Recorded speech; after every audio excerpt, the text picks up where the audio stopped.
कि आका अलैहिस्सलाम का जो पसंदीदा अमल था वो ये था कि जो भी काम करो पुख्तगी से करो और मुस्तकिल मिजाजी से करो, ये आपको पसंद था। अल्लाह अकबर। हमारे आका व मौला अहमद मुश्तबा सल्लल्लाहु अलैहि वसल्लम पर कुर्बान कि आपने अब्दुल्ला बिन उमर रज़ियल्लाहु ताला अन्हु से फरमाया कि उन जैसे नहीं बन जाना जो रात को इबादत किया करते थे और दिन को छोड़ दिया करते थे। अल्लाह अकबर।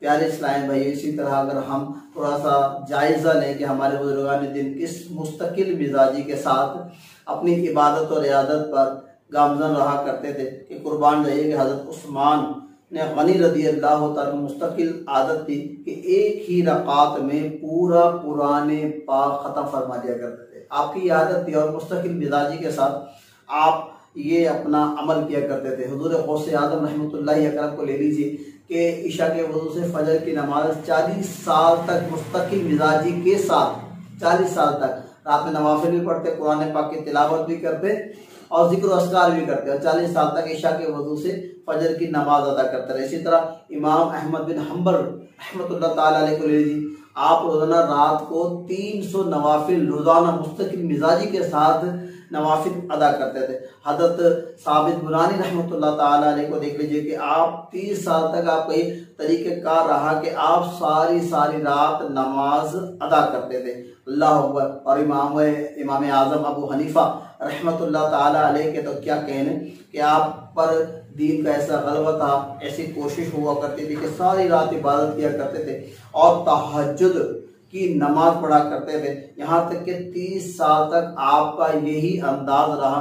रोजाना आप एक रकात पूर्व रात में एक कुरान मजीद फुरकान हमीद ख़त्म किया करते, नवाफिल अदा करते और मुस्तकिल मिजाजी के साथ अपने आप लाइफ गुजारते रहे। तो प्यारे इस्लामी भाइयों कि ये अगर मुस्तकिल मिजाजी होगी तो इसमें हमारे लिए आसानी हो जाएगी। और इसी तरह हमारा सेल्फ मोटिवेशन यानी कि एक इबादत पर हमें क़ुव्वत हासिल करने के लिए, हमें एक जगह पर कायम रहने के लिए, खुद अपने आप को इबादत की तरफ उभारने के लिए सेल्फ मोटिवेशन हमारे अंदर होना लाजमी है। ये बात समझ लीजिए कि जिसके अंदर सेल्फ मोटिवेशन नहीं है ना वो आगे बढ़ नहीं सकता, जिसके अंदर सेल्फ मोटिवेशन मौजूद है वो आगे की तरफ बढ़ता चला जाएगा।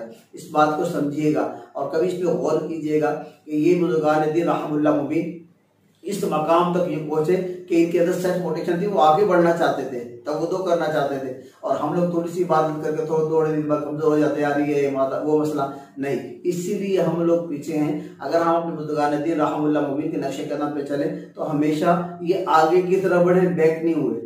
कि अल्हम्दुलिल्लाह रब्बिल आलमीन, अल्लाह पाक हमें इनका सदका अता फरमाए और अपने अंदर सेल्फ मोटिवेशन जरूर लाइएगा। इबादत उभारने वाली बातें अपने अंदर बुजुर्गान दिन की सीरत का मुताला कीजिए कि आपकी सीरत किस तरह थी। इमाम आज़म इमाम अबू हनीफा रहमतुल्लाह ताला अलैहि की सीरत का मुताला कर लीजिए, गौसे आज़म रहमतुल्लाह ताला अलैहि की सीरत का मुताला कर लीजिए। आज के इस दौर के औलिया कामिल शेख तरीक़ा रबी अलैहि सुन्नत की सीरत को देख लीजिए कि आप तकरीबन 12 माह रोजे में रहते हैं और किस अंदाज में इस वक्त मद्दी मुज़ाकरों के जरिए दीन की तालीम दे रहे हैं, लोगों के अंदर दीन बढ़ा रहे हैं, जबकि आपकी एज 70+ हो चुकी है लेकिन फिर भी आप वक्त देते हैं। तो अल्लाह पाक हमें